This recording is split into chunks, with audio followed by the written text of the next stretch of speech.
Ladies and gentlemen, please rise. Announcing the arrival of Yang Berhormat Senator Datuk Sri Diraja Dr. Zamri bin Abdul Kadir, Minister of Foreign Affairs and fellow VIPs.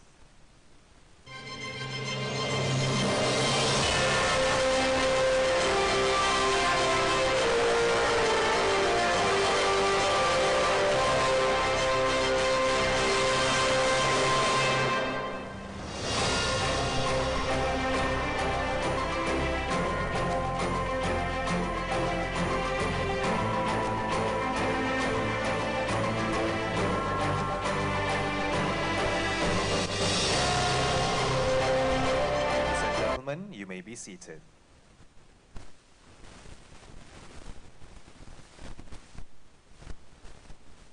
Bismillahirrahmanirrahim. Alhamdulillahi Rabbil Alamin. Wassalatu wassalamu ala ashrafil anbiya'i wal mursalin wa ala alihi wa sahbihi ajma'in. Yang Berhormat Senator Datuk Sri Diraja Dr. Zamri bin Abdul Kadir, Minister of Foreign Affairs. Yang Berusaha Puan Wan Azilawati binti Wan Mahmud, Chief Executive, Performance Acceleration Coordination Unit. Chief Secretary to the Government of Malaysia, Director of the International Institute of Islamic Thought, Secretaries General, Directors General, Foreign Heads of Mission and Representatives of international organizations, Senior Government Officers, Forum panelists and participants, media partners, ladies and gentlemen, Assalamualaikum warahmatullahi ta'ala wabarakatuh. A very good morning and welcome to the International Forum on Islamophobia, Meaningful Engagement through Madani Discourse. I am Daniel Bahardin and I will be your Master of Ceremony for today's event. Members of the floor, Malaysia is in a unique position to take the lead in championing efforts towards interfaith dialogue and other relevant forms of engagements aimed at reducing Islamophobia and interreligious misunderstandings both in its immediate Asian region as well as internationally. As part of this endeavor, the Prime Minister's Office, in collaboration with the Ministry of Foreign Affairs, KLN, and International Institute of Islamic Thought, IIIT, is organizing an important one-day conference on Islamophobia today. For the first part of the conference today, there will be a forum discussing the issues and challenges of Islamophobia that will be discussed by our panelists. Ladies and gentlemen, before we start our event today, let me invite Al-Fadil Al-Ustaz Izzat Azizi bin Haji Zainal, Johan Tilawah Al-Quran, to recite Surah Al-Hujurat verse 10 to 14.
الله غفور رحيم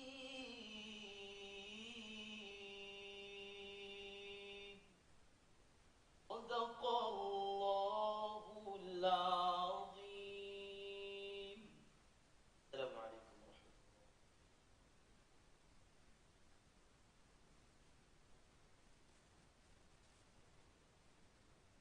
Members of the floor, to begin our event today, let me invite Yang Berhormat Senator Datuk Sri Diraja Dr. Zamri bin Abdul Kadir, Minister of Foreign Affairs, for his welcoming remarks.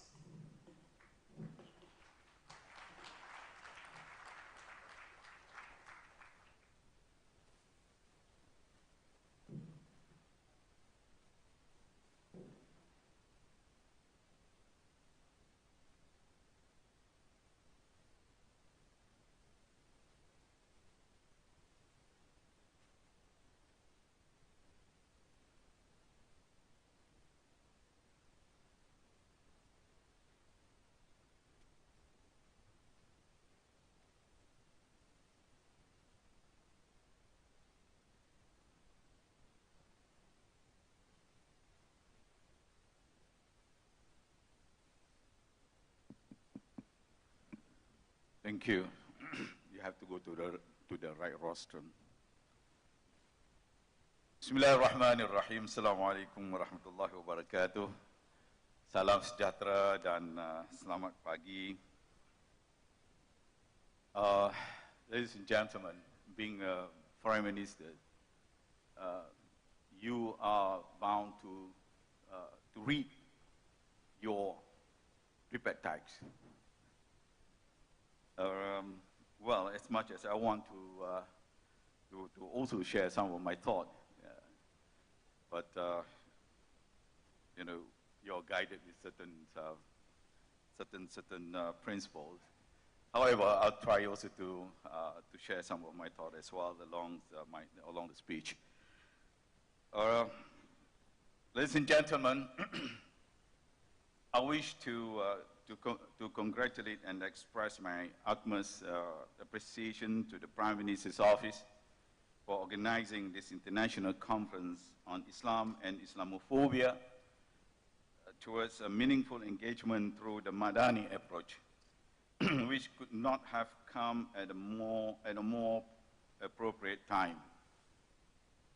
Given the current world volatile condition today, it is of utmost importance to address challenges confronting the Muslim Ummah today collectively and urgently.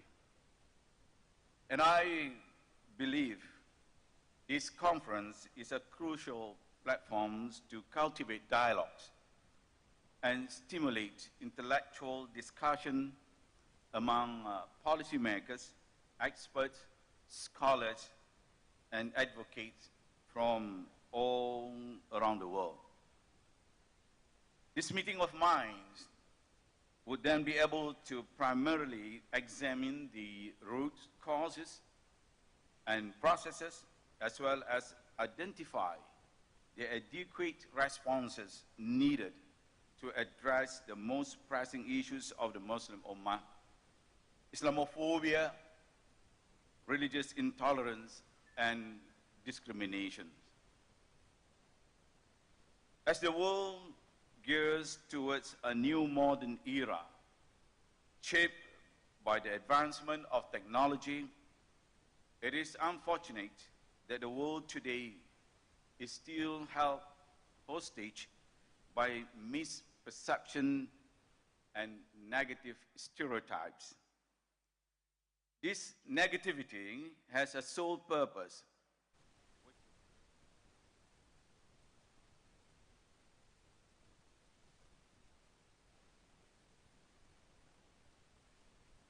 quite interesting to see. We are living today in the, as Professor Ziauddin Sardar says, we are living in a post-normal period or post-normal time. It is a time and period that is characterized by complexities, chaos, and contradictions. Quote him.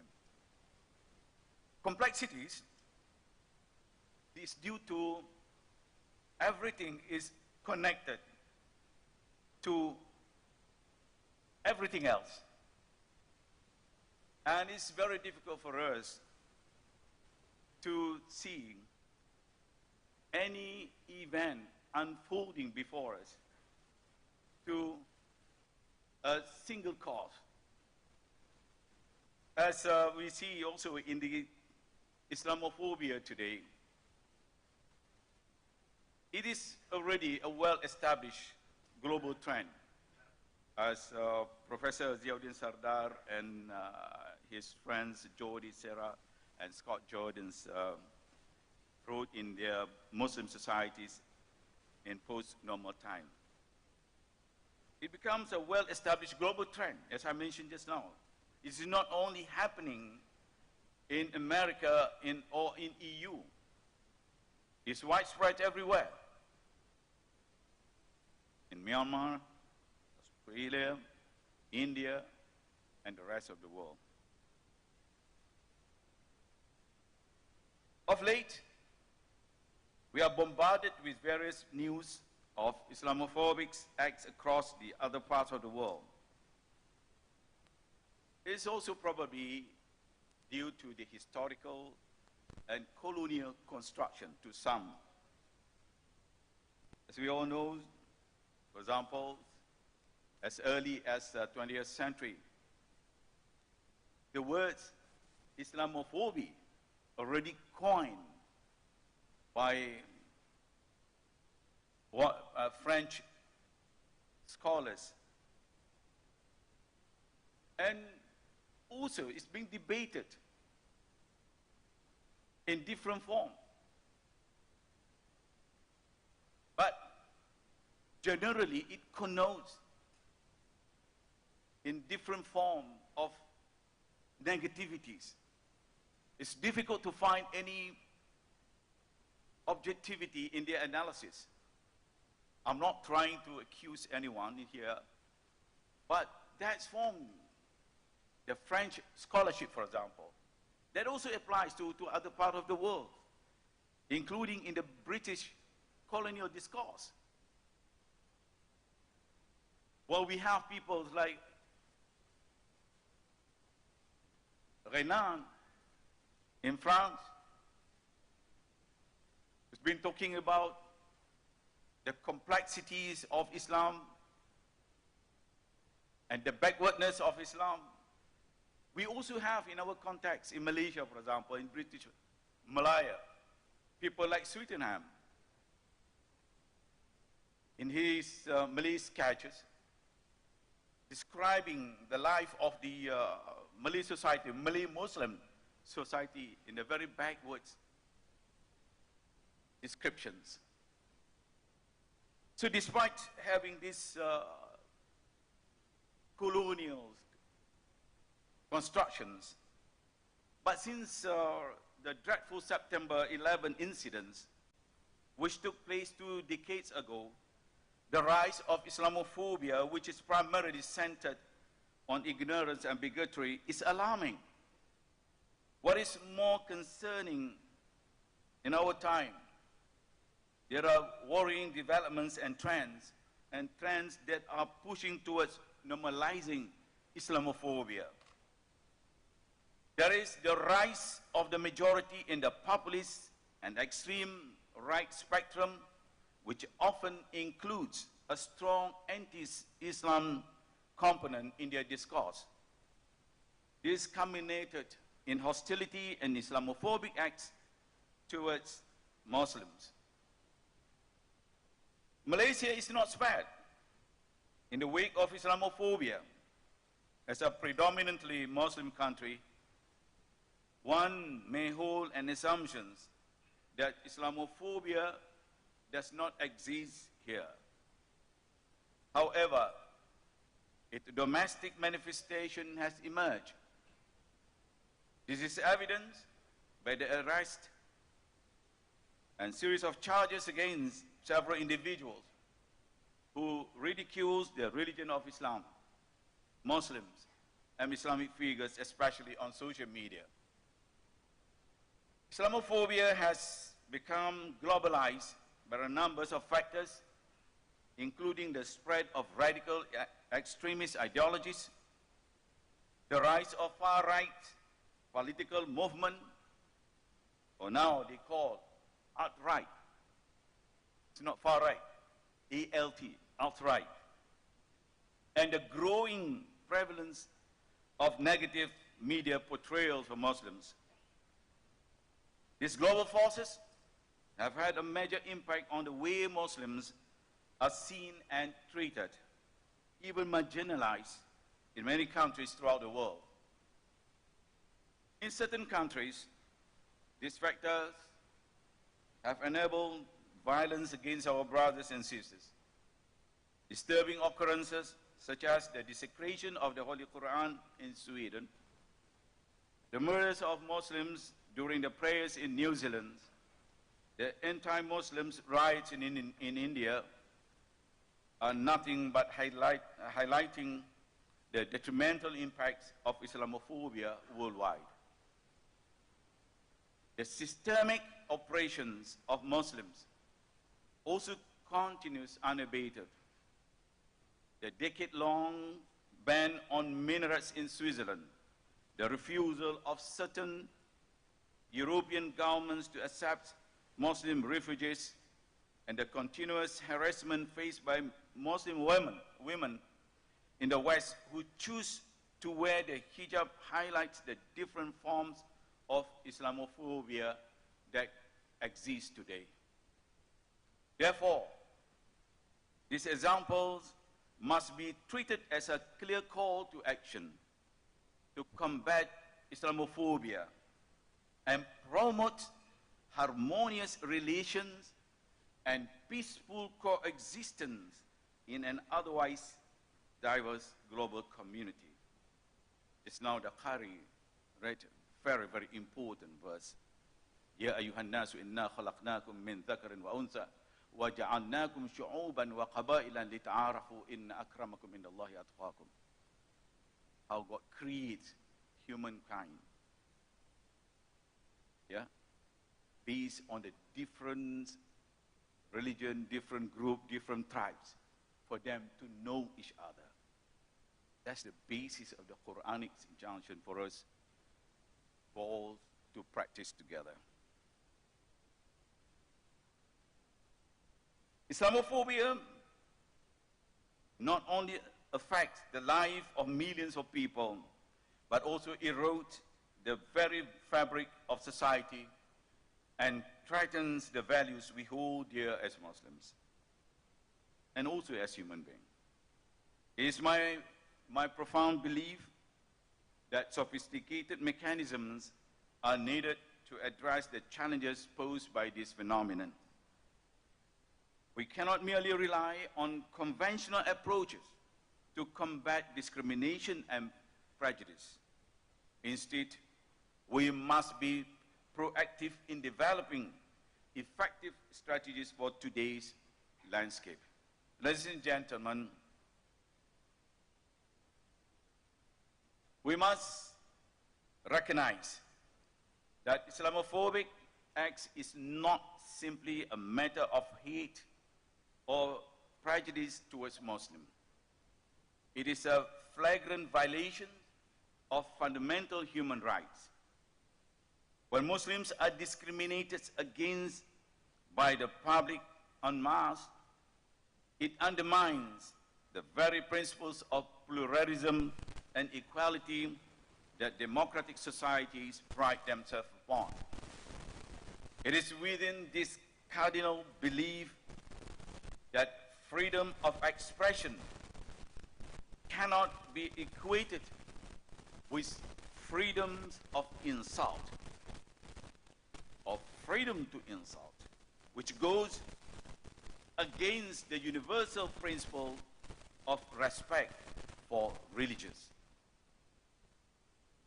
Furthermore, the right to believe and practice one's religions is also enshrined in international law as a fundamental human right. Muslims should have the right to profess their faith without fearing discrimination, persecutions, and intimidations. If we allow Islamophobia continues unabated, we are complicit in violating these fundamental human rights. We deny our Muslim brothers and sisters the right to express themselves freely and practice their faith without fear of retributions. I strongly believe that Islamophobia leads to tangible economic and social exclusion, limiting the opportunities available to the Muslims Ummah and restricting them from reaching and unleashing their full potential. It is important to note that Islamophobia root causes lies in misinformation. Therefore, it is often linked to broader social and political issues such as xenophobia, racism, and anti-immigrant sentiments that are also fueled by a lack of unbiased information. Addressing these underlying issues is critical in rebuilding tolerance and respect for all walks of life. By doing so, we are fulfilling our duty to uphold the fundamental human rights of all individuals while building a more inclusive and equitable society. Ladies and gentlemen, I'm strongly worried that there is an absence of a strong, united response from the Muslim world to combat Islamophobia. Indeed, the silence that permeates through us is a worrying trend. Together, the Muslim world has a considerable amount of resources at its disposal. However, there is a lack of holistic strategies to mobilize these resources to create actionable change. Many pin the blame solely on the West for allowing Islamophobia to grow. While it is easy to do so, the current poor state of affairs also reflects the current hesitancies of the Muslims Ummah. It is crucial to recognize that there is much work to be done by Muslim countries. It is the collective responsibility of the Ummah not only stand for Islam's defense, but to also present Islam in a positive light that highlights its true beauty and values. To this end, Malaysia stands ready to further solidify bilateral and regional cooperations with Indonesia and Brunei, as well as in multilateral fora in matters of great interest for the Muslim Ummah. We must not be deterred by powerlessness in the face of systematic discrimination of Islam. There must be a collective global efforts to unite Muslim countries, international organizations, NGOs, Islamic scholars, and individuals. Among the concrete steps taken by some countries to combat Islamophobia is passing legislation that penalize hate speech and discrimination against Islam. However, our efforts must not be limited to only this scope.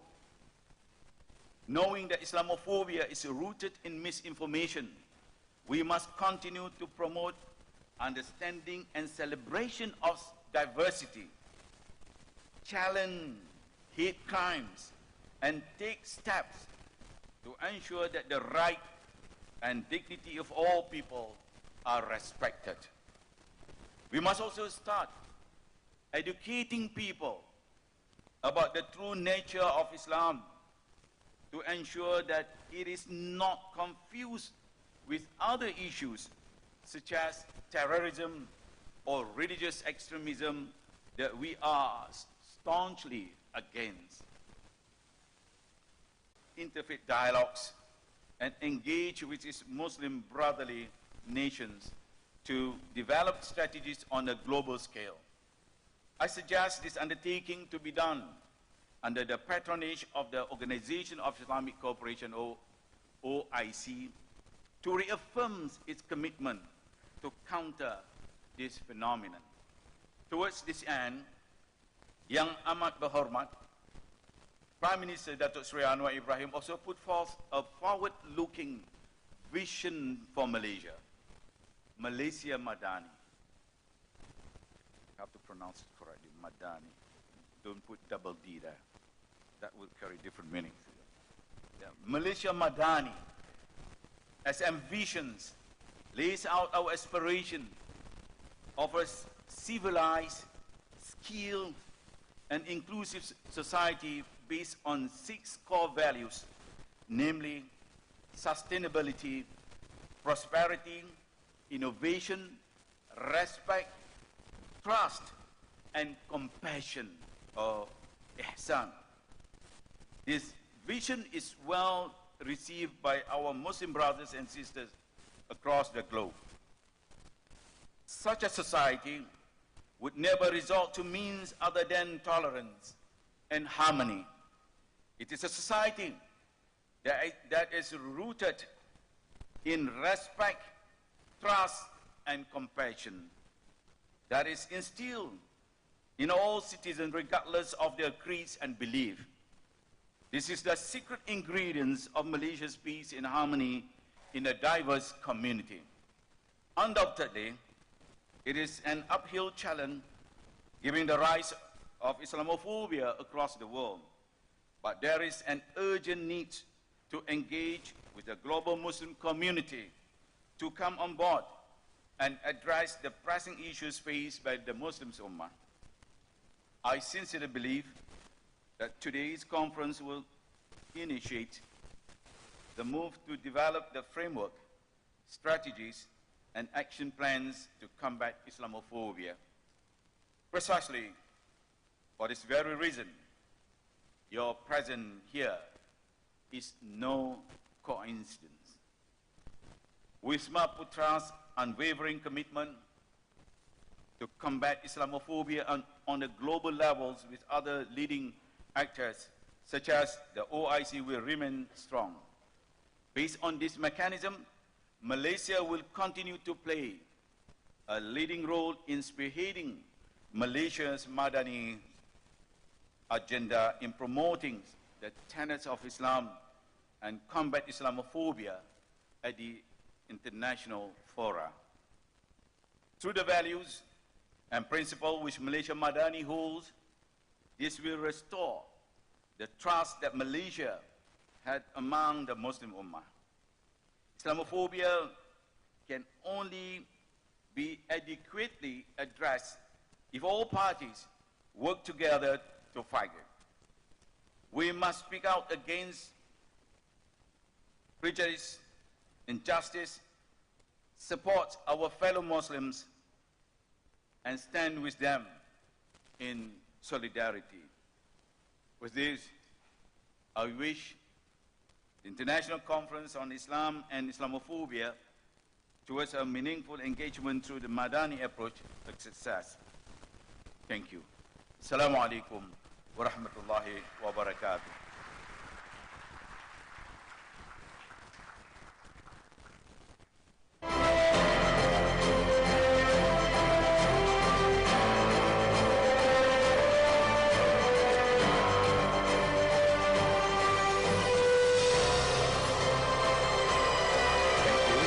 Senator Dato Sri Raja Dr. Zamri for the welcoming remarks.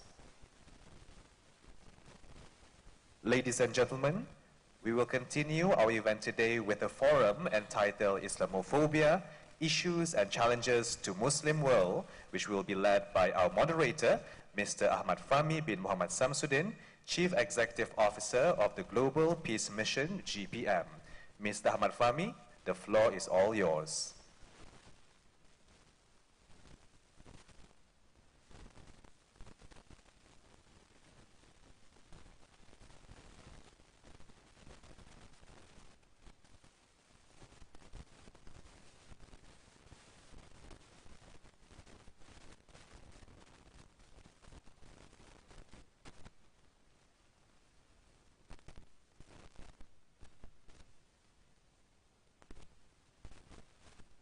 Bismillahirrahmanirrahim. Assalamualaikum warahmatullahi ta'ala wabarakatuh. Good morning to everyone. Datuk Seri Dr. Ziauddin Abdul Kadir, Iqwa, Profesor Dr. Samsudin, CPPFS, Executive Director, Yang Bertuan Wan Ziauddin binti Wan Mahmud, Executive Director Penjelasan dan FSC Pacu. Guys of the delegate, Alhamdulillah, wassalatu wassalamu ala asyrafil anbiya wal mursalin, Sayyidina Muhammadin wa ala alihi wa sahbihi ajma'in. Today I want to repeat again the verses of Al-Quran. Bismillahirrahmanirrahim. Ya ayyuhan nasu inna khalaqnakum min zakarin wa unsa wa ja'alnakum syu'uban wa qabaila lita'arafu inna akramakum indallahi atqakum. Indeed, all humanity. Here in verses of Al-Quran, Allah did mention that each and every one of us need to know each other, not to fight each other. I believe everyone who attended this program today probably want to hear more from our speakers. I would like to introduce Dr. Ahmad El Muhammady, who is currently the Assistant Professor in the National Institute of Islamic Thought and Civilisation, ISTAC, IIUM. He is of course known as a consultant, among others, and the national and also the national bodies, specifically in the counter-terrorism matters, developing strategy module, especially on the preventing counter-radicalism extremism. We together, I think we were in UK, we talked a lot on this issue, and inshallah, hopefully, I think with the recommendation from our Wisma Putra, I was informed that Dr. Ahmad El Muhammady will be our Malaysian candidate for the post of Assistant Secretary General of OIC in this upcoming election taking place on March in Mauritania, inshallah. Next, on my left, Professor Ziauddin Sardar. He was born in Pakistan in 1951 and grew up in East London. He published over more than 45 books. The one that recently been quoted by Datuk Seri Ziauddin just now, the Muslim and the Postnormal Times. He has been described as a critical polymath and worked across a number of disciplines, ranging from Islamic studies and Christian studies, science policy, literature and information science, and critical theory. Above all, ladies and gentlemen, brothers and sisters, before we start our discussion, probably I just want to highlight some of the important topics to discuss. Of course, our main theme is on Islamophobia, but those of you, we will open the session for everyone to speak for about 50 minutes. Later come up again, we will have a question and answer, but question and answer you can log into Slido.com with the code #20187778. So I will have the question and answer coming from the audience, and those who follow us through our online platform, you can also comment in the Facebook comment. So without further ado, I would like to invite Dr. Ahmad El Muhammady to start the session. Please. Thank you very much, Mr. Moderator, Fahmi. Bismillahirrahmanirrahim. Assalamualaikum warahmatullahi wabarakatuh, and a very good morning. First and foremost, I would like to congratulate the Prime Minister's Office, the Ministry of Foreign Affairs, and also the International Institute of Islamic Thought, the IIIT, for organizing or for taking the initiative to organize and host this event this morning. The event, which is known as the International Forum on Islamophobia, Meaningful Engagement through Madani Discourse, and I believe that this initiative reflects our collective concern and also our active role that we need to play in Malaysia's context regarding the issues that touches the heart of billion people around the world, that is Islamophobia. And I'm very grateful and honored to be here this morning with the presence of the distinguished audience and participant this morning, including Datuk Sri Dr. Abdul Qadir, and also other guests from the embassies.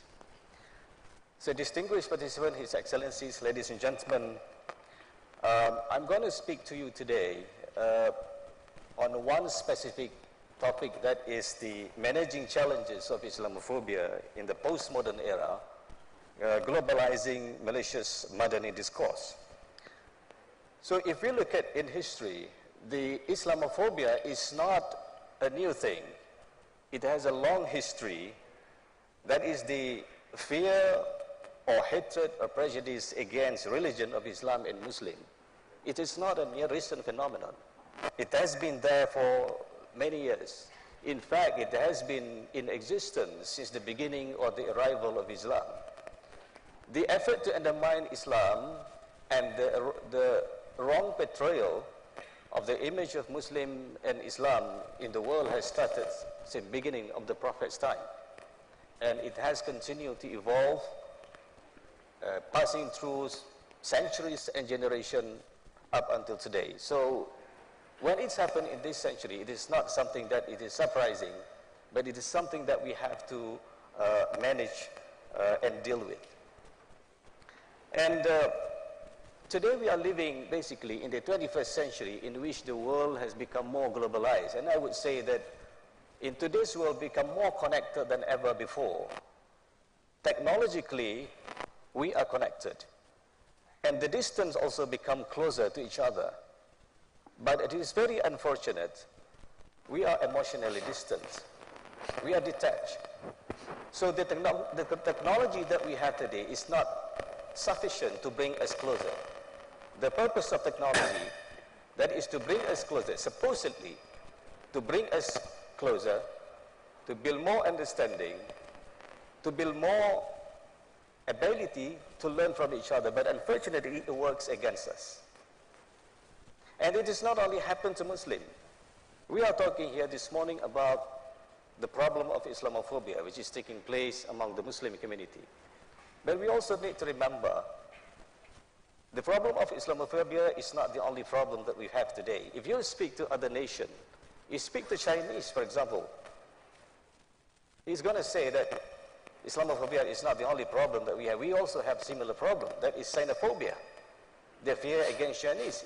During COVID-19 pandemic, for example, the anti-Asian crimes or the anti-Asian discrimination and also xenophobic narrative in the West is on the rise and has been rising since then. And if you speak to African people, the black people in the United States, in other part of the world, they're going to talk about negrophobia. And if you speak to Russian today, the Russian is going to say that in today's world, seeing the Ukrainian issue, they also suffered the Russophobia, the fear against Russian, everything related to Russia. So this makes me wonder, or this makes us wonder, what is wrong with the world? Because we become globalized. I mean, the whole world turned into a global village. And we become, as the word or the phrase say, globalization of the local and localization of the global.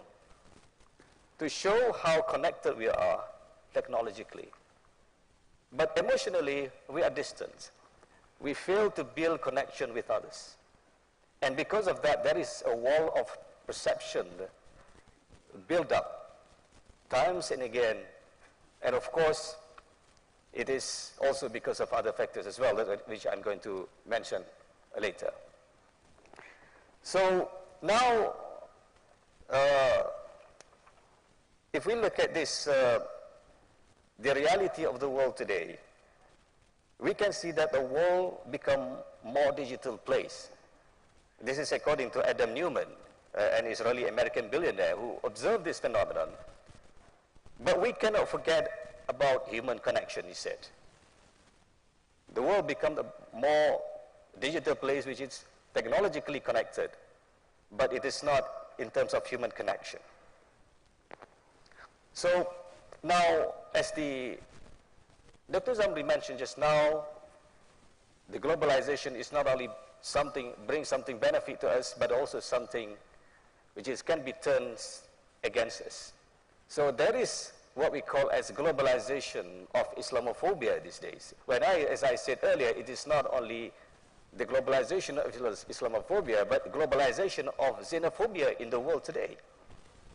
So in one hand, we have the globalization which brings us closer and nearer and connected in terms of technology, but not in terms of human connection. However, in order to proceed further, I think it is important for us to have a right perspective of looking at this issue.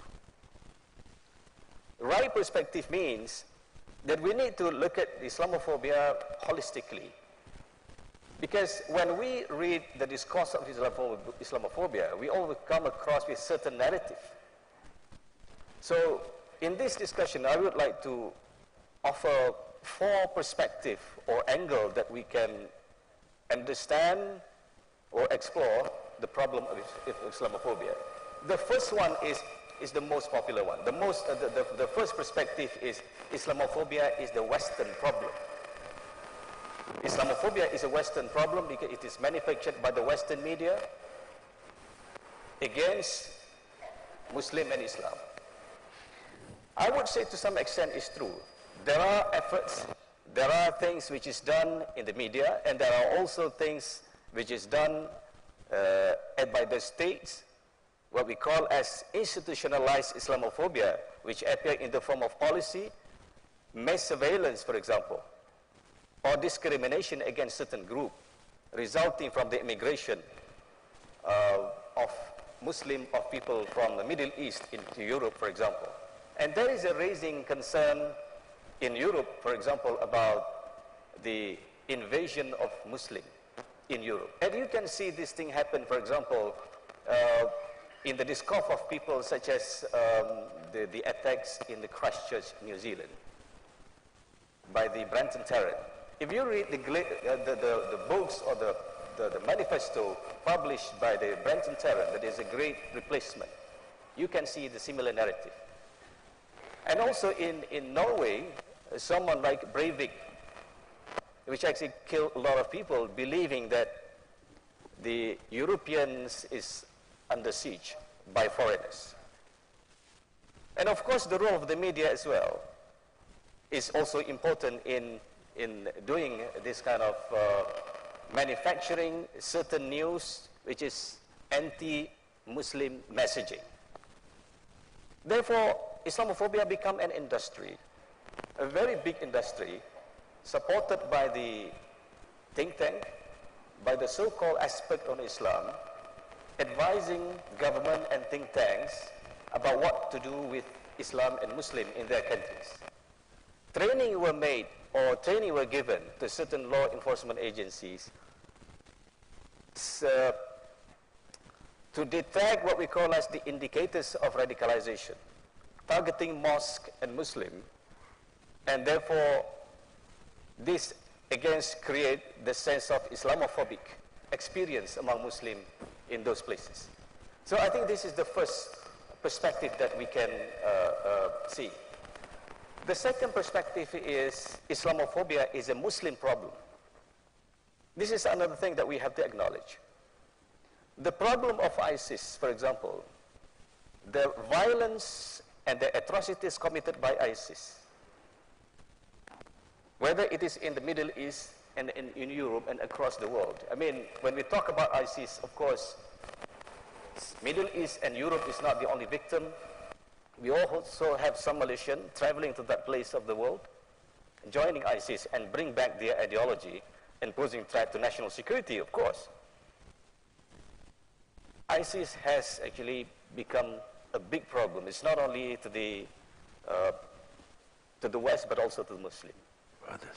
And if you look back in history, there are three key events that has shaped the discourse of the Western media, and actually it's a problem that we are facing in the Muslim community. Number one is the Iranian Revolution, which is taking place in 1978. The Iranian Revolution had shocked the West, basically. It shows the rising, the emergence of an Islamic state, so to speak. And that experience shaped the narrative in the media and also the policymakers after that. A lot of research and books has been written about the impact of Iranian Revolution. The second one is 9/11. Of course, 9/11 is a key event that has shaped the world and how they see Islam and how they see Muslims. And the last one is ISIS. So these three key events show up the problem of Islamophobia in the world. We acknowledge, of course, that in one hand we have the role of media that is externally generated Islamophobia experience. We also have to acknowledge that there is internally generated Islamophobic problem that we have in the Muslim world. And not to mention about the authoritarianism of the certain governments that actually portray the wrong image of Islam to the world. And of course, when we talk about immigration in certain countries in Europe, for example, the attitude of Muslims who are living in the West also can cause certain anxiety among the society in those countries. So I think this is the second perspective that we can see Islamophobia. The third one is Islamophobia, also an epistemological problems. Dr. Zamri mentioned just now about how the Orientalists portray the image of the foreigners, of the others, in the form, and it is written in the books, actually. It is written in the book. If we read Karl Marx, for example, or Friedrich Engel's description of Muslim, this is epistemological problem. How they portray the image of others in their texts, in their books, in their discourse. And if we go back again in history, we can see even Winston Churchill, I think he used to write something in his work, portraying certain image of Muslim as well. Let me read to you one of the things that he wrote in the history, the story of Malikan Field Force. He said that Mohammedan religion increases instead of listening, the fury of intolerance. That was the description that he gave. I repeat, the Mohammedan religion increases instead of listening, the fury of intolerance. This is written by Winston Churchill. So, when we talk about Islamophobia, therefore, it is also an epistemological problem that we have to deal with. It's not only about media, it is not only about the external, the domestic problem that we face. So this is another challenge. The last point, the last challenge that we have is Islamophobia as individual problem. I think finally, it goes back to human attitude. Human attitude in terms of the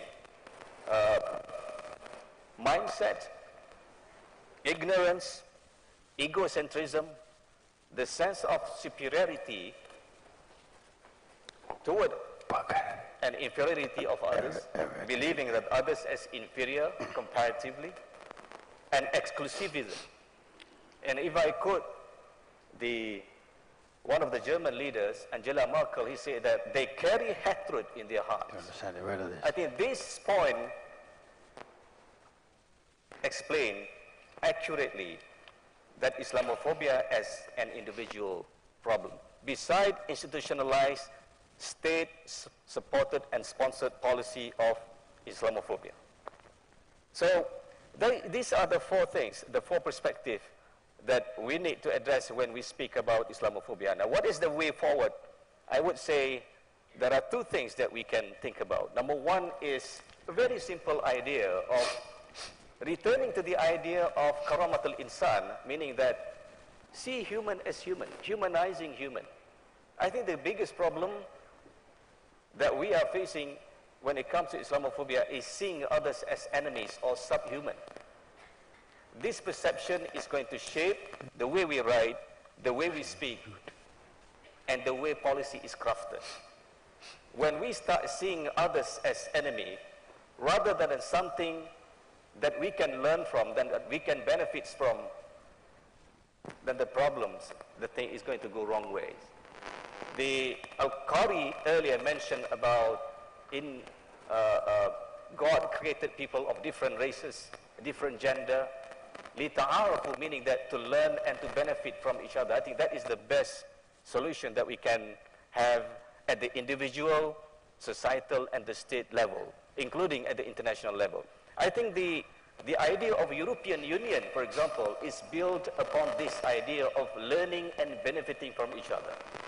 It was successful before. Similar kind of things can be done in dealing with Islamophobia when we leverage more on the ability to learn and benefit from each other, not to look at others as the enemies. I think when religious political element seep into the discourse and thinking, and that is going to color us a little bit, that influence the way we behave with others. So I think this is two things, that is seeing others as human. The other one is the ability and to leverage on learning and benefiting from each other. I think that is going to solve. And I think this is the essence of the Madani Discourse that we are promoting these days. I think I stop there and I give opportunity to the panelists. Thank you. Thank you, Dr. Ahmad El Muhammady, for your talk.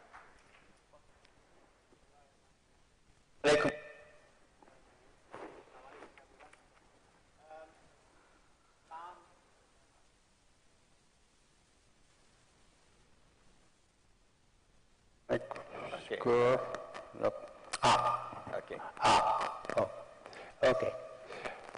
Islamophobia. The O joins Islam and phobia, the fear of Islam.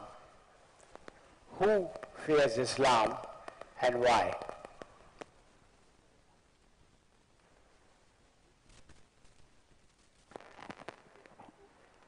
May I just use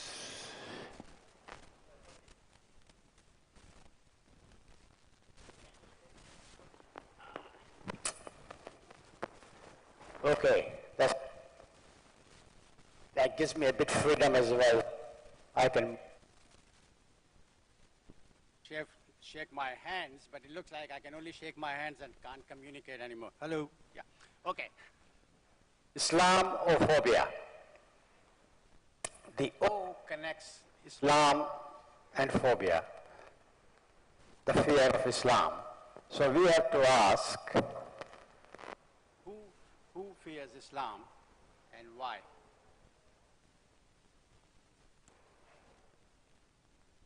Right from the inception of Islam, there have been people who have feared Islam.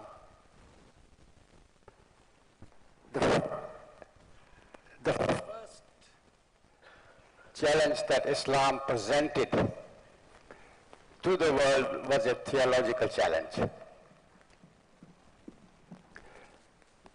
The theological challenge was very succinctly put.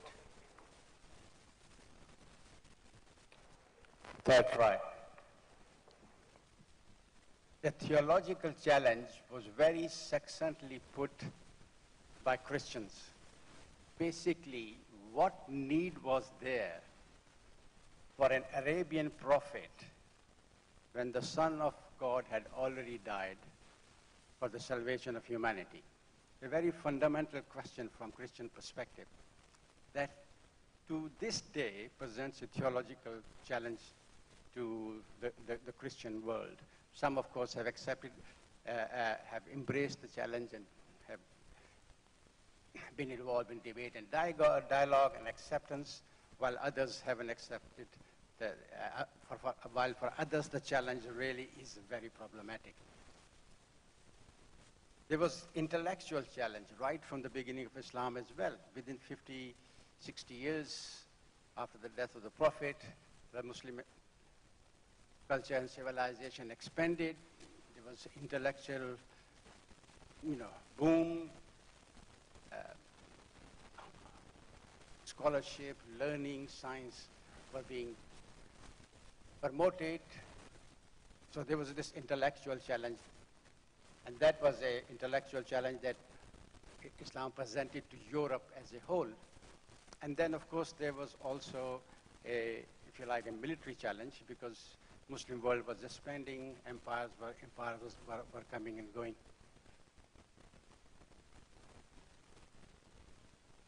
So these three challenges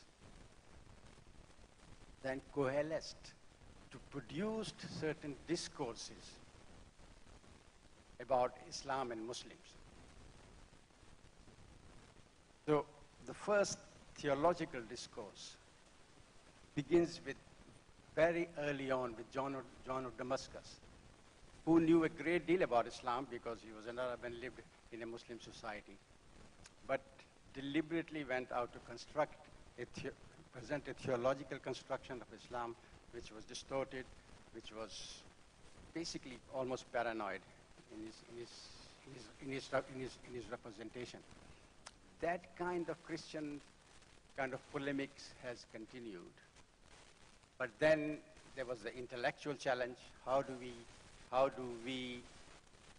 Europe, how does the West meet the intellectual challenge of Islam? And there a special discourse was constructed, a discourse of knowledge to represent Islam in a specific way.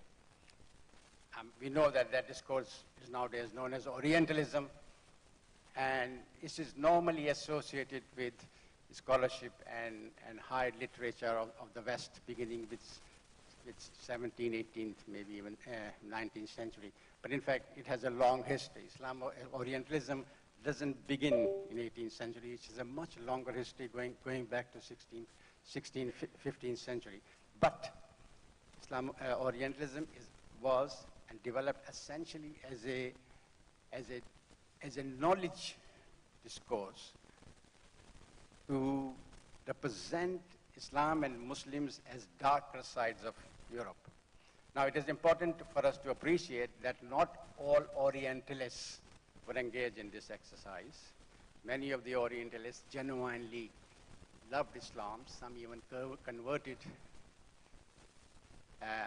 Many made profound contribution to our thought and learning about Islam. But the discourse as a whole went out to represent Islam and Muslims as the darker side of Europe. The intellectual challenge proceeds with the emergence of colonization, where now you have to present a justification, not just of colonization, but also a representation of the people you're colonizing.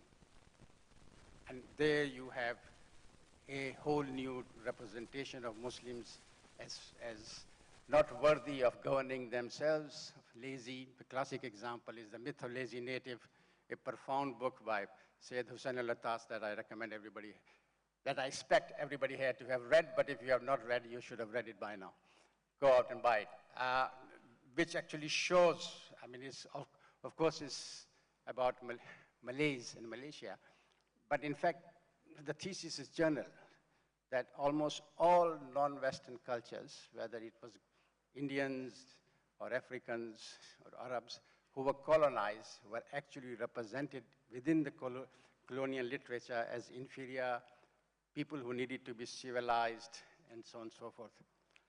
Now, up to now, we can regard all this, if you like, as essentially as a segment of xenophobia and racism, right? Which was limited to certain segments of European society. For example, in the 18th and 19th century, the masses knew very little about Islam and cared even less, right? There was no real, if you like, Islamophobia amongst the masses. Now, this is true even up to the 50s and the 60s. So when I was growing up in England as a young boy, there was a lot of racism, but there was no such thing as Islamophobia. Basically, during my youth and university days, the Muslims in the United Kingdom were regarded as very law-abiding and model citizens. And this is true till 1989 with the publication of the Satanic Verses. When the Satanic Verses was published, for the first time, the Muslims came out on the street and said, okay, we are very law-abiding and very wonderful folks, but there are certain things we do not like, and we are going to object to them. And that's where, in fact, the whole dynamic shifts. And while kind of, if you like, the representation of Islam was limited to certain segments of society, now it becomes a popular culture, a question of popular culture. Because what the Rushdie affair did was to some extent legitimize the kind of representation of Islam as against freedom of expression, as oppressive people, Muslims as oppressive people, Muslims who cannot tolerate Muslims as people who cannot show tolerance of any kind, etc., etc. It actually all that seeped in popular consciousness. And that's where the big change takes place.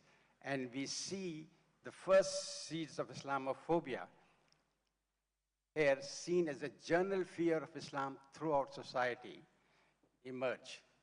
And then, of course, it begins to solidify with 9/11, as was pointed out earlier on, but also certain other things begin to happen.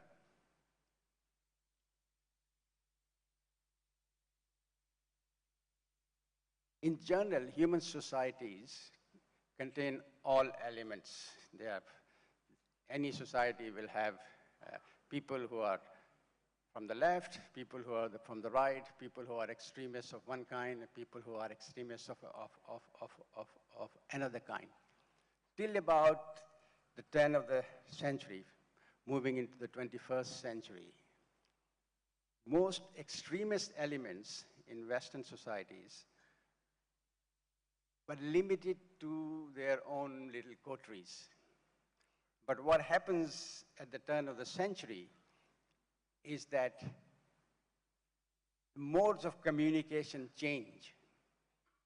And suddenly we can communicate with people at a very fast rate, very quickly, and very large numbers.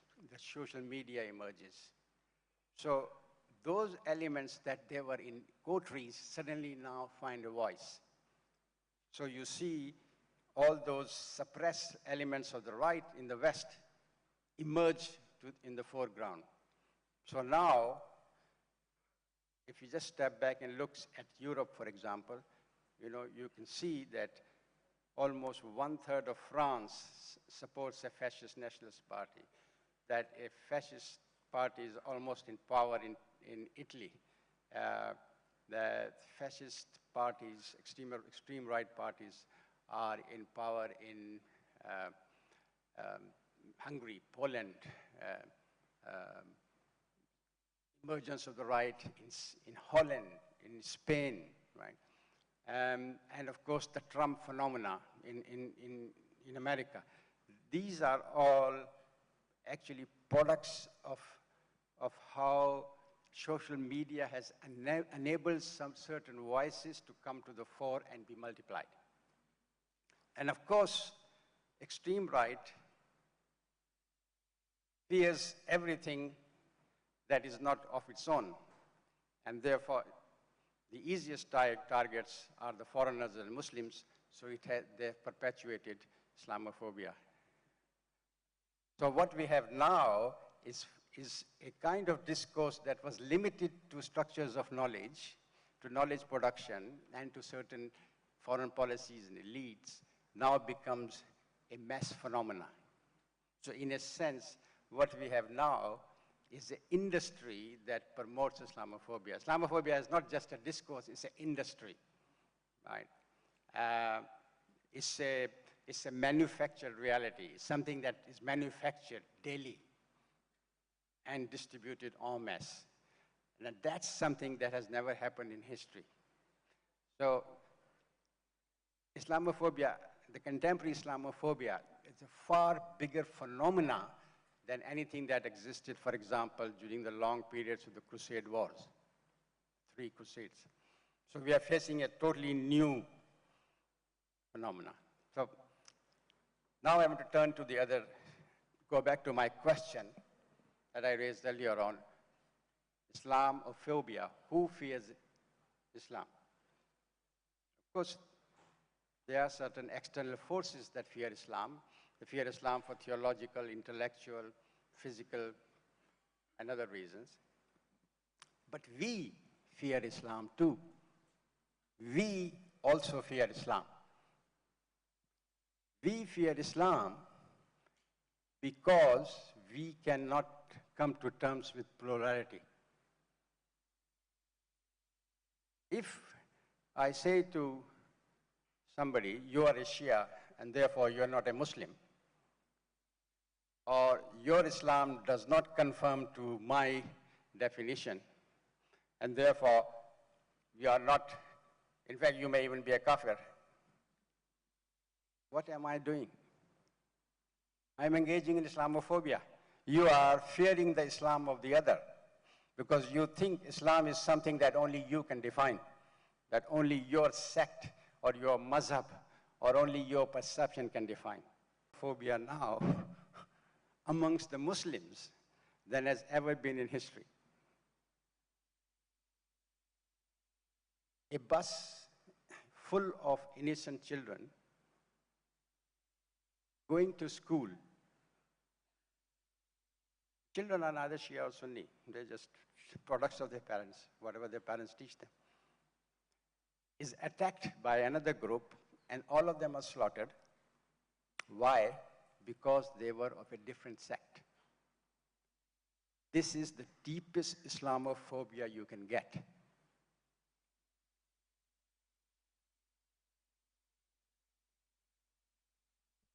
If you just look at the Muslim world as it is, we heard from the Qari, Surah Al-Hujurat, you, the Muslims, are a brother.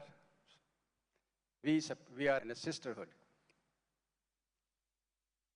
Brothers and sisters do not turn around and say, you are inferior to me because your aqidah is different from me. That's Islamophobia. If you do that, you are fearing the Islam of your own brother. This happens in many families. I know families where the parents reject the Islam of their children because the child has joined a Sufi group. Right? Or the father is a Wahhabi, but the son is a bit more, or the daughter is a bit more liberal. And there is no tolerance. That's Islamophobia. If you are marching, can I have some water there? If you are marching in the streets of Kuala Lumpur, or just outside Kuala Lumpur,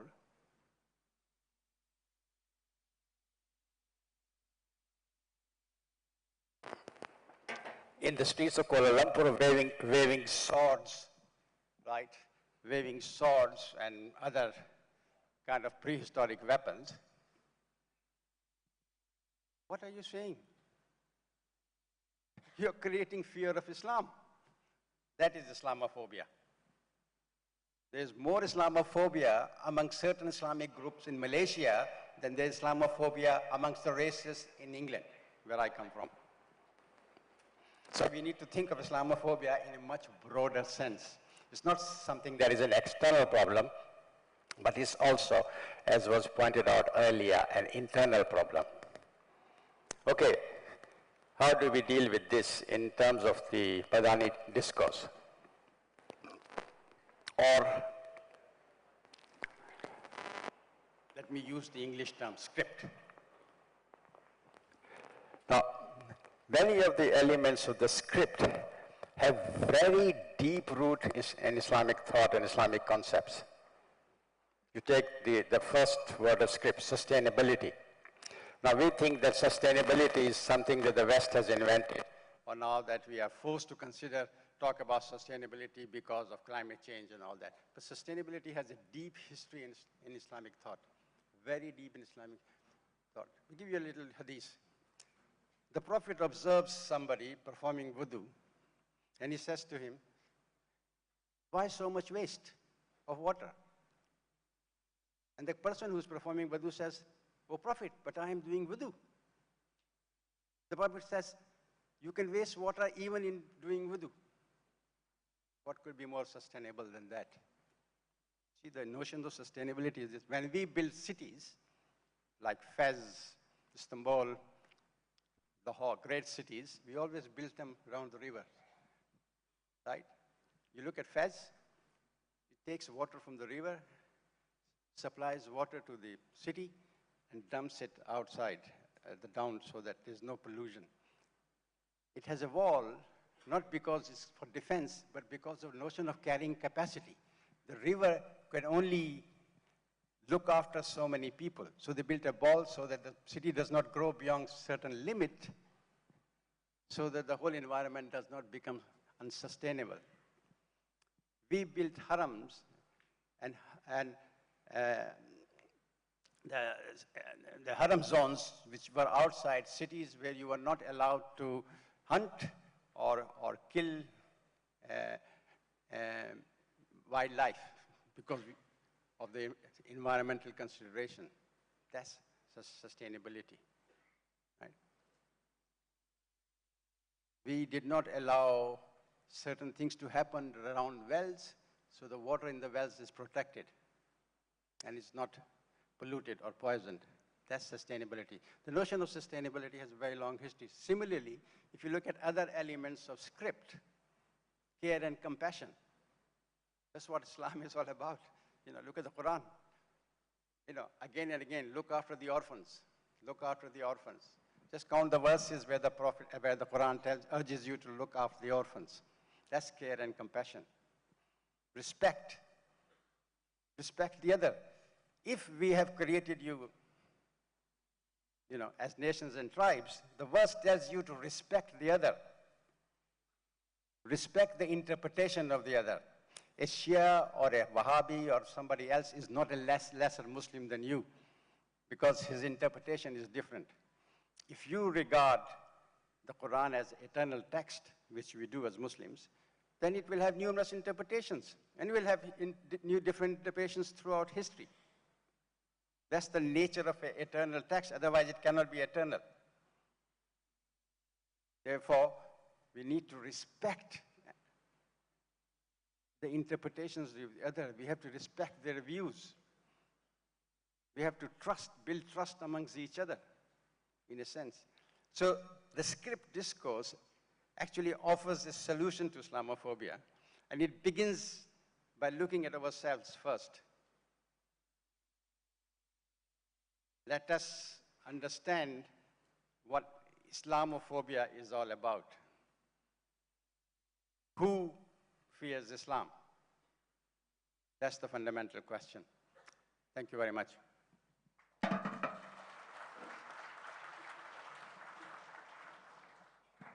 Thank you, Professor Zia and Dr. Ahmad El Muhammady, for their insight and, of course, deliberately mention and explain more on the main topic. Of course, while we have listening to both speakers, I received many questions coming from the audience.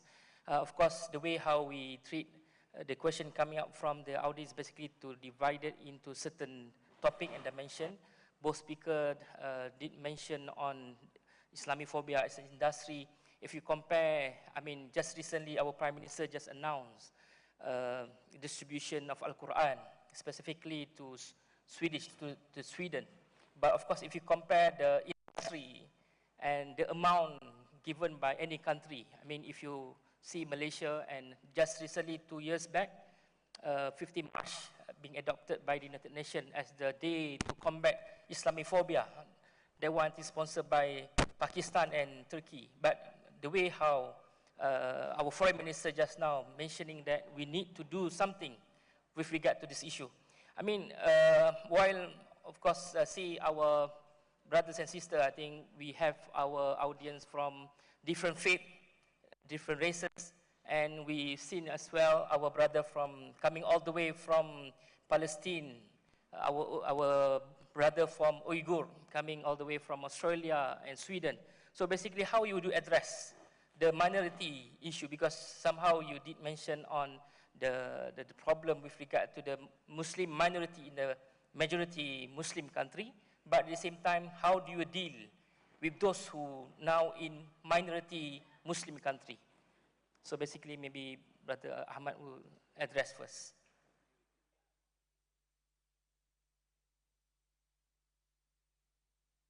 So basically, I mean, we have just now the question coming from audience. For instance, talking about Islamophobia among Muslim, how do basically react strongly on Islamophobia in West while they turn a blind eye on Uyghur being a target of Islamophobia. And at the same time, our brother also want to see how we can solve the issue pertaining to the Muslim minority at the Muslim minority countries. Yeah.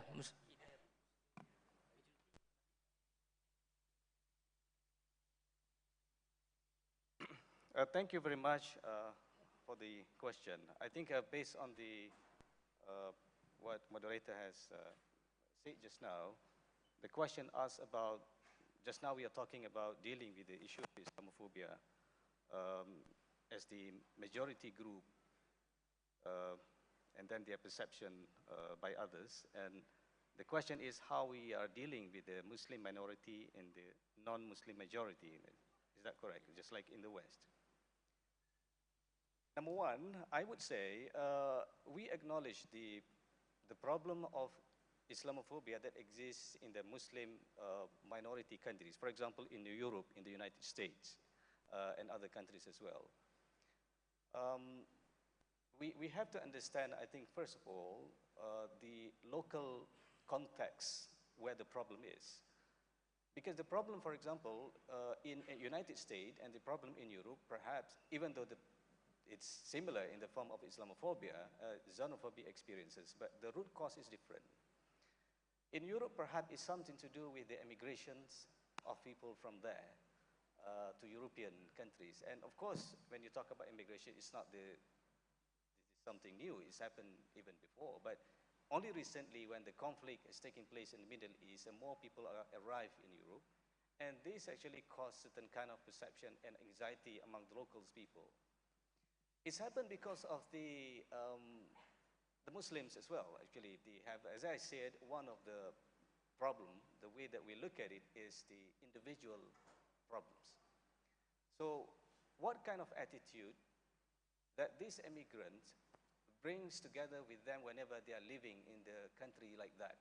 In Europe, for example, I think there are certain things need to be done as well within the Muslim community who are living overseas. And one of the things, perhaps, we should educate them on the fake minority, fake aqalliyat, for example, surviving or living in the Muslim minority countries, which requires certain degree of mutual respectability, respecting the local cultures, respecting the local laws, for example, need to be informed to those immigrants. And there are certain sensitivities also need to be, that we have to make them understand about certain sensitivities. and certain things that they can and they cannot do whenever they are living in that kind of environment. Similarly, in the context where we have similar cases, for example, in the Muslim majority country, but we also have a minority group, for example, Shia, in the context of Malaysia, for example. How do we deal with this problem? Because, of course, there are some voices who says that Islamophobia not only happen between two groups of community, between Muslim and non-Muslim. It is also has happened intra-communities, meaning that within the Muslim community themselves.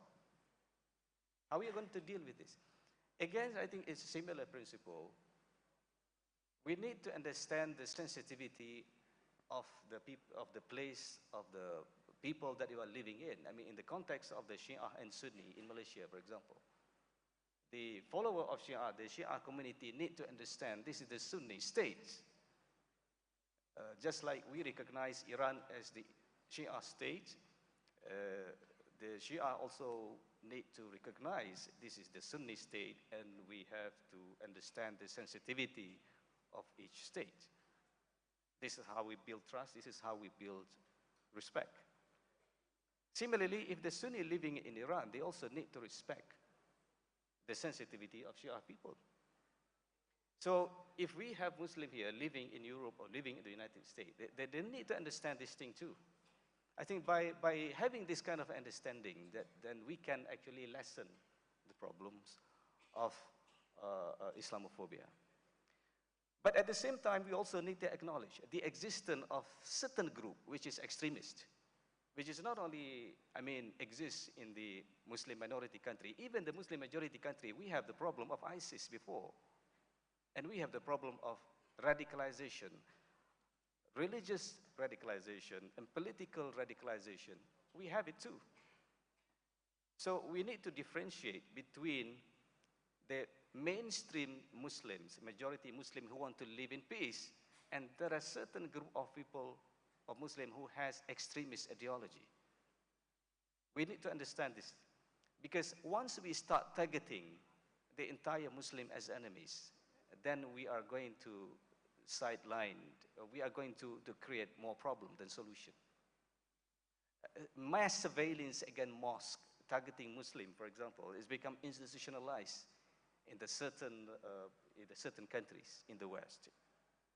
So I think this is a very dangerous move, because we do not differentiate between, this is a group of Muslim who can live in peace, who want to live in peace, and there are certain group of Muslim who have certain ideologies that is not only that exists in the Muslim minority country, but also in the Muslim majority countries. So that's my take, and thank you.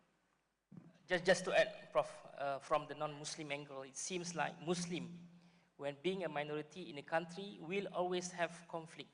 Why is that so? Yeah. Being a minority. Okay. So first of all, the question of minority Muslims living in, say, in Europe, in a majority non-Muslim country. There's a short-term solution and there's a long-term solution. The short-term solution is get involved in politics. Simple as that. Get involved in politics and get the laws changed.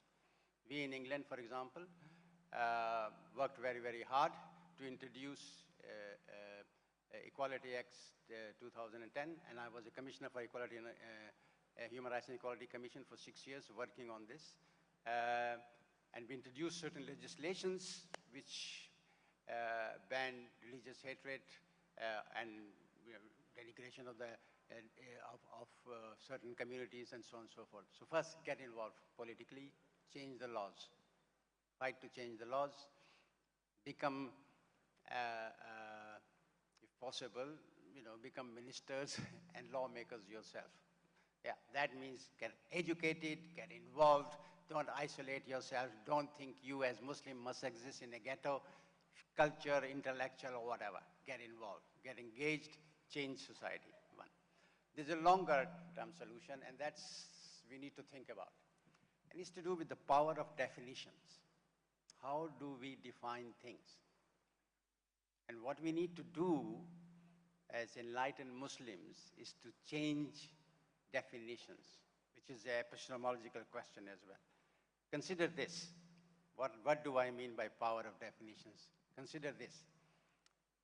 A woman, let's say a white European woman, wearing a Louis Vuitton scarf, is walking down the street, in the streets of Paris.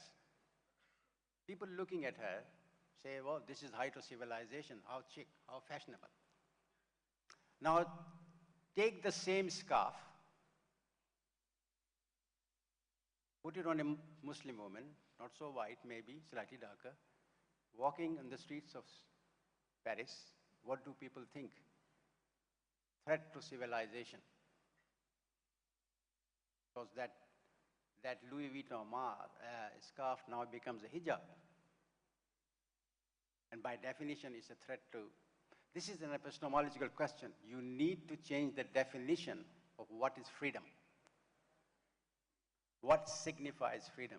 You need to change the definition of what is human rights. What qualifies, who qualifies as human and who does not qualify as human. Because we are all human. You need to change the definition of who deserves respect and who doesn't deserve respect. We all deserve respect, no matter who we are. These are epistemological questions. And of course, epistemological questions are also connected to power. This is power of knowledge. We have to redefine certain aspects of knowledge, because knowledge, as we see it today, is very much in a Western construction. These are Western epistemologies that come with certain definitions that are biased towards the West. And we have to redefine that. We have to rethink. And this is the innovation component of script. We need to rethink and re-innovate what knowledge is all about. What classifies as civilization? What classifies, as dignity? How do we define respect? And that's a very long-term question. So, get involved in politics, get involved in knowledge. Become highly cultured, sophisticated, and brilliant. That's your solution. Thank you, Prof. Another perhaps will be our last session before both panelists will conclude the discussion. What role do Malaysian government play in promoting tolerance and respect among different communities? And perhaps from the Madinah Constitution, which cater multi-faith and multi-race, what the lesson can be implemented in terms of Malaysia as a cosmopolitan in nature, so that can be a model to other countries. Yes, I agree that number one, Malaysia can play the role in this countering Islamophobia. That's number one. And I think that's the forum that we have today is actually a testimony to this kind of commitment to counter Islamophobia. And I think it can be done even more, not just only organizing a conference and workshop like this. The second point I would like to mention is Malaysia by nature and politically, if you look at from the political and social perspective, is a multiracial society. And we've been living in peace. I mean, we can choose the path of war, just like some countries. I mean, whenever they have a multi-ethnic group, we can choose to go to war or we can choose the way to peace. And I think because of the wisdom of the previous leaders, we choose the path of peace. And we try to build a kind of system that we can live together. I would say, of course, it is not a perfect system. It has some flaws, it's in shortcoming, definitely. But still we can actually live together and we can build a country together. And I think many countries actually adopted similar kind of ways of making diversity as a source of strength rather than the source of conflict. Definitely we can choose. We can choose diversity as a source of conflict, but we also can choose diversity and multi-ethnic, religious, cultural diversity as a source of strength. strength as well. And I think this is how we can leverage. One of the ways that we practice in Malaysia is through a dialogue and discussion rather than going to the street and demonstrate. And we do sometimes demonstrate, yes, but most of the time, whenever we have certain dispute and certain problem, it is done through discussion and dialogue and civil discourse. I think this kind of culture needs to be trickled downwards. Whenever we have certain issues, and sometimes it is pressing issues. Of course, for those countries who has, they say that we are going to use a legal approach to deal with it. You can actually. Let me tell you, we have a problem of radicalization in this country. Police arrested a lot of people from 2013 until 2020. More than 500 people were arrested for terrorism charges. That statistic shows our approach in dealing with this. That is a legal approach. Using laws to detain individuals, investigate the person, charge them in court, and release them later. But do you think that's the only way to deal with it? No, you have to remember, you arrest people with certain ideologies, you put them in prison for quite some time, you're going to release them. Don't deal with the ideological aspect of them, they're going to go back to their society and going to spread their ideology again. The problem isn't solved. We need just more than just having a legal approach to deal with it. But I call this a judicious approach. We need wisdom to deal with this problem. So it is not just like we solve this one problem and we create bigger problem or more problem. So certain needs to be done before we decide on certain policies. So these are the style of thinking and approach in Malaysia. I admit, however, there are certain weaknesses and shortcomings we have in our political system, regardless of laws and policies and so on and so forth. But at least maintaining certain degree of stability is very important. And I think if we talk about security and also the problem of this nature, such as Islamophobia, the intelligence and security component is very important. But we also need to include public engagement and long-term strategy, which include education and building trust and so on and so forth. This is the wisdom that we can actually learn from Malaysia, and I think that we can actually share this experience with other countries as well. I would like to mention one last point. My work is actually dealing with counterterrorism. One of the things that we do is actually to learn from the experience of other countries in Europe, earlier in Africa, in Middle East, and so on and so forth. We sit down in the room, we learn from the experience of others. Not to say the best practices, but I would say is the promising practices that we have. We learn from each other. And I think the similar thing that we can do whenever we have problem of this nature, regardless of Islamophobia or immigration policy, we can do similar kind of things. Exchanging experience of this nature and cross-fertilization of ideas and promising practices that we have across the world is going to help countries to solve their problems. But if we just rely on one kind of approach, by using force, by using legal approach, detention, torture, long sentences, this is not going to solve problem. In fact, it generates bigger problem. Thank you. Okay, Prof. Zia, how can we combat internal Islamophobia if everything is politicized?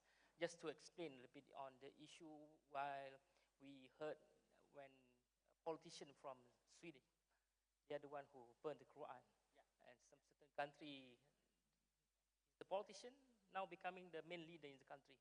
So basically, how do you solve the issue of holier than thou? Actually,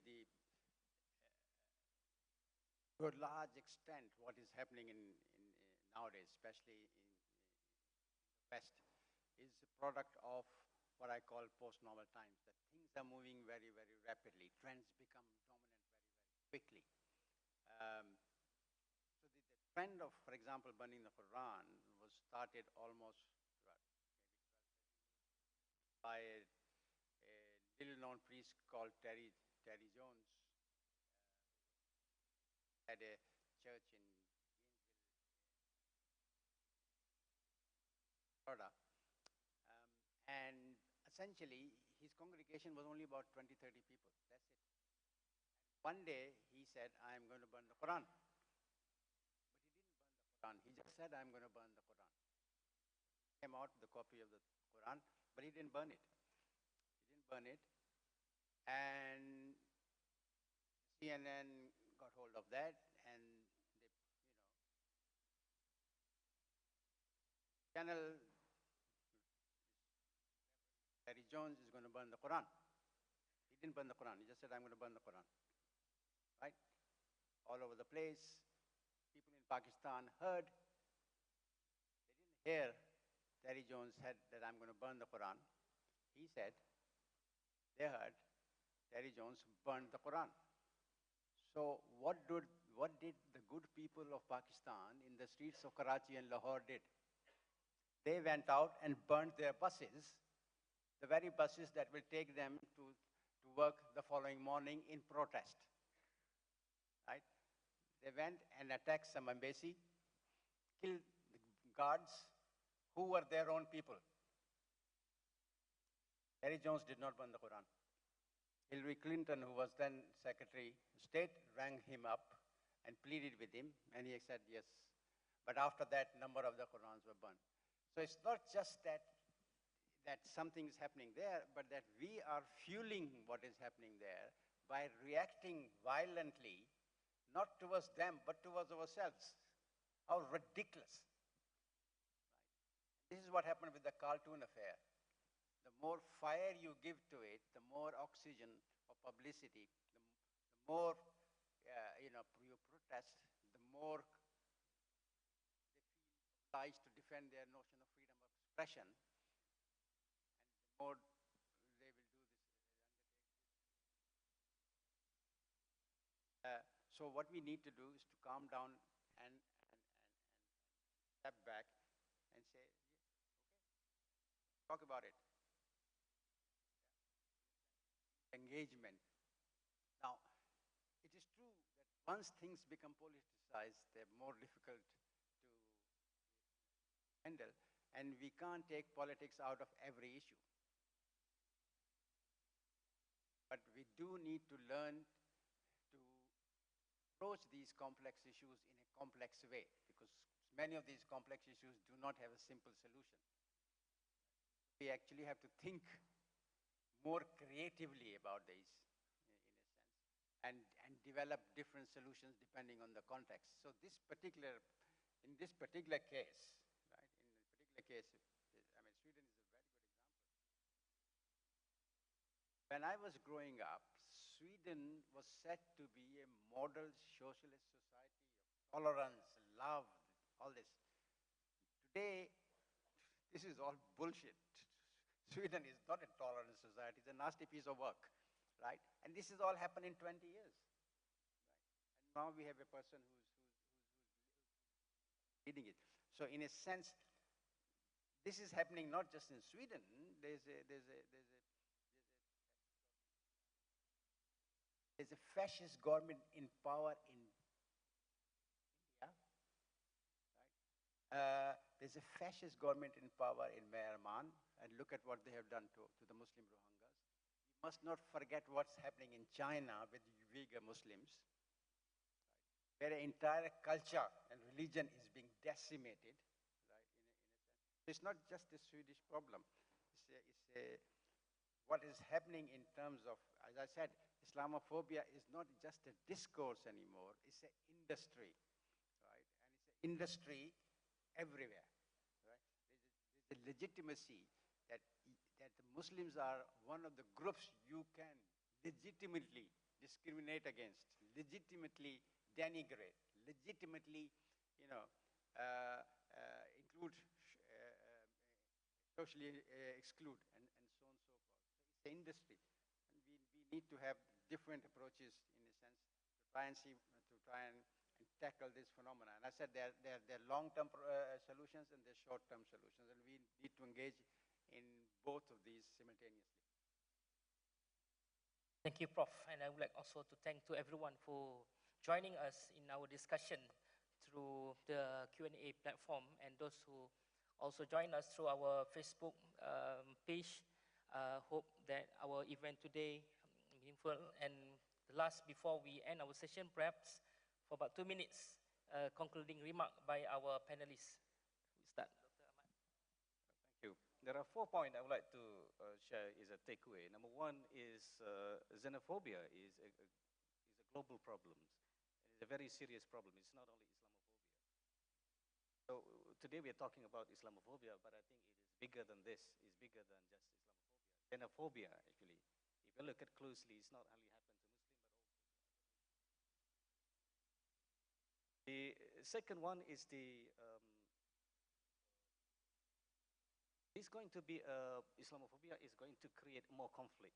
I think this, if we do not address this now, because we become more connected, and if we do not address this or try to use this opportunity to connect with each other, to build trust, to build more understanding, and then we are going to be more in more conflict, because they would create more resentment and hostility to one another.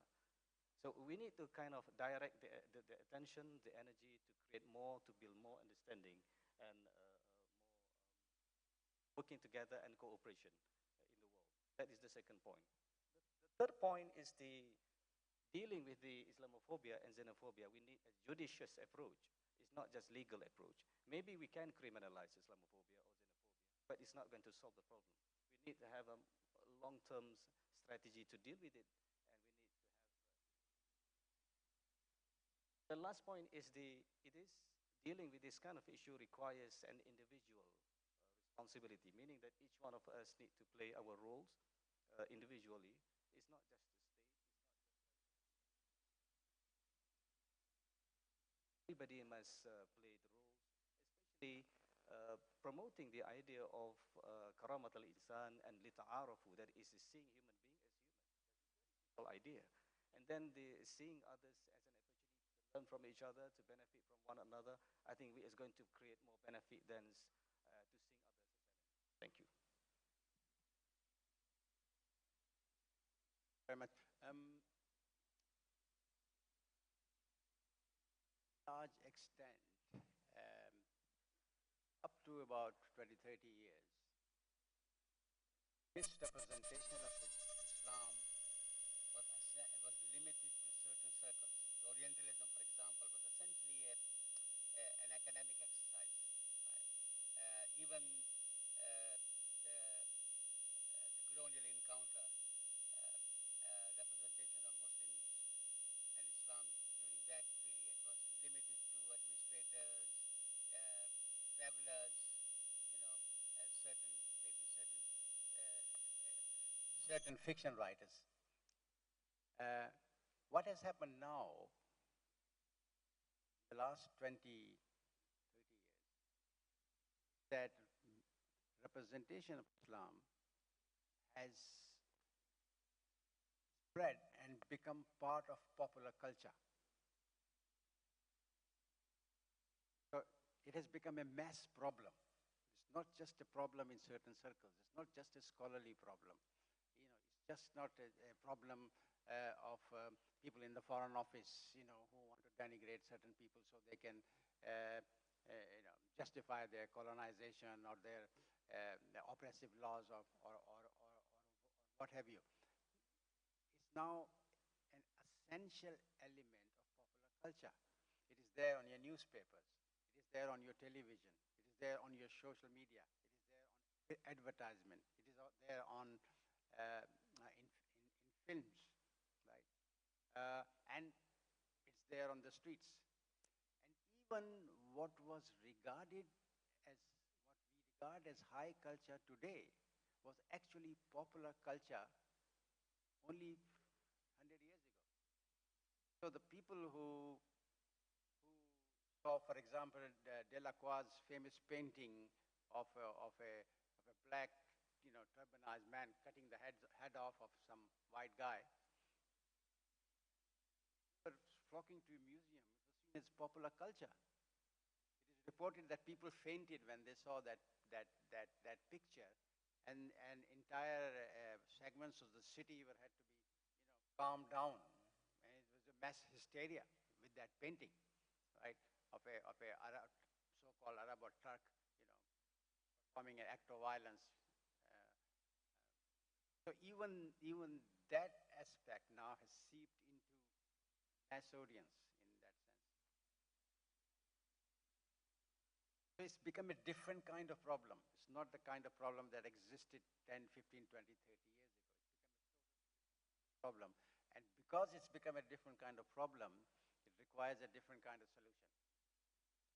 One particular way to understand this problem is to pick up a copy of Bias in Popular Culture by my friend Nasrul al-Sheikh, Dr. Nasr al-Sheikh, which took him almost 12, 13 years to write. It's a very comprehensive account of how things have changed, and essentially it's become a whole bias industry. It's not just Islamophobia anymore, or xenophobia, or racism.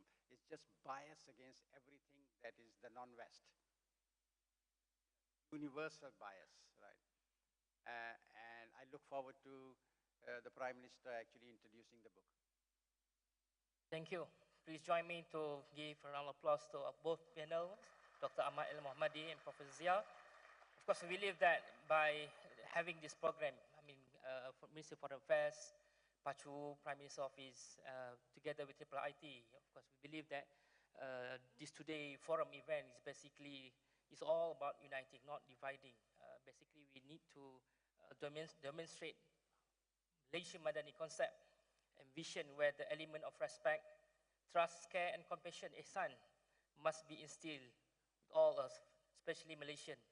With that, I would like to thank you, apologize for any shortcoming. Assalamualaikum warahmatullahi ta'ala wabarakatuh.